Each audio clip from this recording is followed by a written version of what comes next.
कुछ बहुत ही बुनियादी बातें आज हम डिस्कस करेंगे, जिनमें से सबसे पहले तो हम जुडिशल रिमांड और फिज़िकल रिमांड फवाद चौधरी साहब का वो डिस्कस करेंगे। उसके बाद इमरान खान साहब की जो फोरेंसिक रिपोर्ट आई है जब उन पर वज़ीराबाद में हमला हुआ था,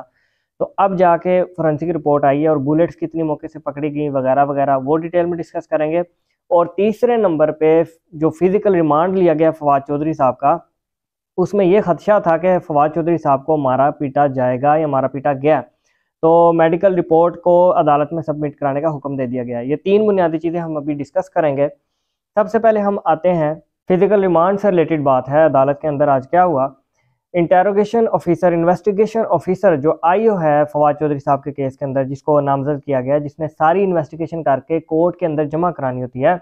उसके पास क्योंकि राइट होता है कि वो फिज़िकल रिमांड मांग सकता है अदालत से। तो चूँकि पहले 2 दिन का फिज़िकल रिमांड वो लेके गया था फवाद चौधरी साहब का, और इन 2 दिनों के कंप्लीट होने के बाद आज जब अदालत में दोबारा आया है आईओ, तो आईओ ने रिक्वेस्ट की है अदालत से कि जनाब मुझे मज़ीद 4 दिन का जो रिमांड है फवाद चौधरी का मज़ीद दिया जाए। मैंने अभी भी लैपटॉप, मोबाइल फ़ोन और दीगर गैजेट्स इनसे रिकवर करने हैं। मैंने सिर्फ इतना पॉलीग्रामेटिक टेस्ट जो है अभी तक कंप्लीट किया है। मुझे मज़ीद 4 दिन का रिमांड दिया जाए फवाद चौधरी साहब के लिए, मैं इनको अपने पास रखता हूँ। अच्छा, ये समझ लें कि फ़िज़िकल रिमांड और जुडिशल रिमांड में बड़ा फ़र्क होता है। जब भी मुलज़िम एक गिरफ़्तार होता है तो उसकी पहली प्रायोरिटी तो यही होती है कि वो फ़िज़िकल रिमांड से बच बचा के जुडिशल रिमांड में चला जाए, ताकि उसकी ज़मानत दायर करने का प्रोसेस करीब आ सके।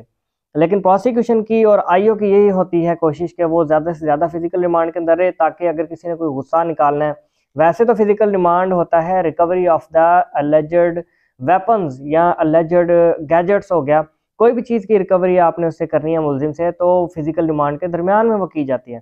लेकिन इस चीज़ का नाजायज़ फ़ायदा भी उठाया जाता है। अब आईओ की ये कोशिश थी कि वो मज़ीद फवाद चौधरी का रिमांड अपने पास रखे। अब इसके पीछे जो भी रीज़न है, पॉलिटिकल एंटिटी है, पॉलिटिकल पर्सनैलिटी है, कोई गुस्सा निकालना है, कोई तशद्दुद करना वगैरह वगैरह, तो इसने मज़ीद रिक्वेस्ट की आज के दिन के मुझे 4 दिन के लिए मज़ीद फ़िज़िकल रिमांड दिया जाए। लेकिन जज साहब ने सेक्शन 167 सीआरपीसी को सामने रखा और कहा कि जनाब अगर आपके पास प्लॉजिबल रीजंस हैं, वैलिड रीज़न है, कोजेंट रीजंस हैं, कॉन्फिडेंट एस्पायरिंग रीजंस हैं, तब ही मैं आपको मज़ीद फ़िज़िकल रिमांड दूंगा, वरना आप फ़िज़िकल रिमांड लेने का राइट कोई नहीं रखते। क्योंकि ऑलरेडी आपको 2 दिन का फ़िज़िकल रिमांड दिया गया था। ये सारी कन्वर्सेशन हो रही है आईओ के साथ। ऑलरेडी 2 दिन का आपको दिया गया फ़िज़िकल रिमांड, लेकिन आप नाकाम रहे हैं अपने उन 2 दिनों के अंदर पूरी कार्रवाई और रिकवरी करने से, तो अब मज़ीद हम आपको 4 दिन का रिमांड नहीं देंगे। जज साहब ने फिर एक तफ़सीली फ़ैसला जो है उसको टाइप करवाया, जिसकी डिटेल्स स्क्रीन पे भी आप देख सकते हैं, 4 सफ़हात पे मुश्तमिल है। जज साहब इसमें क्या लिखते हैं सेक्शन 167 के तहत कि एक आईओ अगर रिमांड मांग रहा है तो उसके पास बहुत ही कॉन्फिडेंट एस्पायरिंग, बहुत ही सॉलिड रीज़न होनी चाहिए, और अगर उसके पास कोई सॉलिड रीज़न नहीं है तो मजिस्ट्रेट इनकार कर सकता है रिमांड देने से आईओ को। फिर जज साहब ने अपने इसी फैसले के अंदर सुप्रीम कोर्ट और हाई कोर्ट के बहुत सारे फैसलों की जो है नज़ीर भी मेंशन की कि फ़लाँ फैसले के तहत भी रिमांड को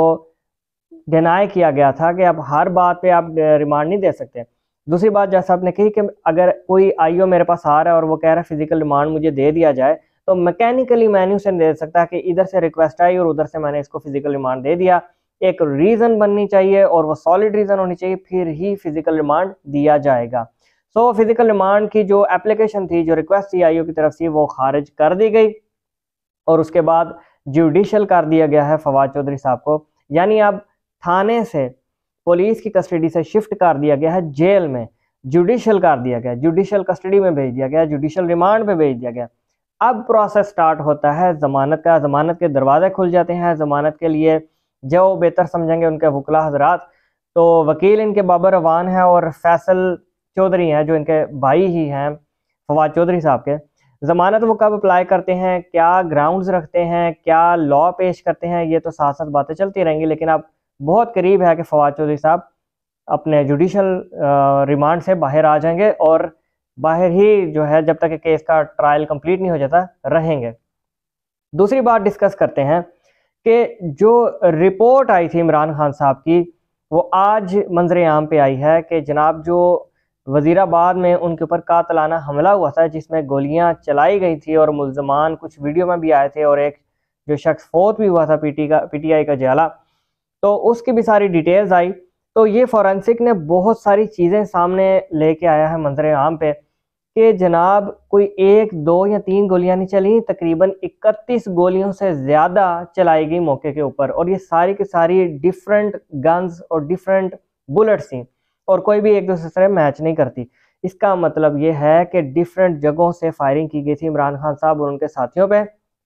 ऐसा नहीं है कि कोई एक गोली थी या 2 गोली थी। और ये फोरेंसिक में ये भी आया कि गोलियां टकराते हुए किसी मेटालिक प्लेट से फिर जाके इमरान खान साहब को और उनके दीगर साथियों को लगी, जो इस बात की तस्दीक करता है, कोरोबोरेशन करता है कि उनके सामने कंटेनर था, उसके जो मेटालिक पीसीस है वो भी बॉडी से मिले थे इमरान खान साहब की, जो कि बाद में मेडिकल प्रोसीजर्स के जरिए वो मेटालिक पीस उनसे निकलवा दिए गए। तो आज ये जो फॉरेंसिक रिपोर्ट है मंजर आम पे आई है, जिसने बहुत सारे फैक्ट्स को सामने लाया है और ये बहुत ज़्यादा प्रोसिक्यूशन के हाथ मजबूत करेगा। तीसरी बात हम डिस्कस करते हैं कि फवाद चौधरी साहब को जो फिज़िकल रिमांड के बाद पेश किया गया अदालत के अंदर, तो एक खदशा पैदा हुआ था, और वो खदशा क्या था? क्योंकि फवाद चौधरी साहब जो है पॉलिटिकल पर्सनैलिटी हैं, पॉलिटिकल एंटिटी हैं, उनका एक सियासी कैरियर है, एक सियासी हिस्ट्री है, सियासी बैकग्राउंड है, और रिवेंज के भी इमोशंस जुड़े हुए हैं, क्योंकि मुखालफिन जो सियासी होते हैं कोई मौका नहीं छोड़ते, चाहे वो लीगल चैनल के ज़रिए कानूनी ज़रिया इख्तियार करना पड़े, वो एक दूसरे के खिलाफ कार्रवाइयाँ करते हैं। अब चूंकि हिरासत में थे फवाद चौधरी साहब, तो एक खदशा था कि इनके ऊपर तशद्दुद फिजिकल ना किया गया हो, मेंटल तशद्दुद ना किया गया हो, वगैरह वगैरह। तो इस मौके पर मेडिकल रिपोर्ट मांग ली गई है तफ्तीशी ऑफिसर की तरफ, और एसएचओ को भी हुक्म दिया गया है अदालत की तरफ से कि मुझे मेडिकल रिजल्ट्स, मेडिकल रिपोर्ट जो है इस मुलजिम की पेश करो। मुलजिम कौन है? फवाद चौधरी है। अच्छा, ये जो मेडिकल रिपोर्ट मांगने की रिक्वेस्ट है, ये कोर्ट खुद भी अपनी तौर पे इनिशिएटिव ले सकती है अगर उसको अपरेंटली ज़ाहिरी तौर पे लग रहा होता है कि मुलजिम जो सामने पेश किया गया, इसको कोई तशद्दुद तो नहीं किया गया, तो वो अपनी सेटिस्फेक्शन के लिए मुतल्लिका एसएचओ या आईओ को कह सकती है कि इसका एग्जामिनेशन, मेडिकल एग्जामिनेशन करा के मेरे सामने लाओ। और अगर अदालत खुद नहीं सुओ मोटा लेती, तो फिर लवाहकीन या उसके जो और कोई रिलेटिव या वकला हजरात, वो भी उस एक्यूज की तरफ से उसके बिहाफ पे मेडिकल रिपोर्ट अदालत में जमा करवाने की इस्तदा कर सकते हैं, प्रेयर कर सकते हैं, रिक्वेस्ट कर सकते हैं। तो इस मामले में जो हमारी मौजूदा सूरत हाल है फवाद चौधरी के केस में, फवाद चौधरी के जो वकला हैं उन्होंने रिक्वेस्ट की कि जनाब मेडिकल एग्जामिनेशन करा के अदालत में जमा कराया जाए, ताकि ये खदशा ही ख़त्म हो जाए, ये शक ही ख़त्म हो जाए, और ये डर भी ख़त्म हो जाए कि फवाद चौधरी को किसी किस्म का तशद्दुद का निशाना बनाया जा रहा है। क्योंकि पहले मैंने आपसे जिस तरीके से अर्ज़ किया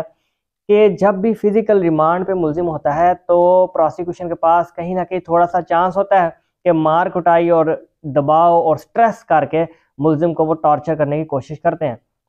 तो चूंकि ये सूरत हाल जो है सियासी बनी हुई है और सियासी रिवेंज की सिचुएशन है, तो इस सूरत हाल को भी कर्ब करने के लिए मेडिकल रिपोर्ट मांगी गई है कि और वो पेश हो जाएगी तो बहुत सारी चीज़ें सामने आ जाएंगी। Thank you very much.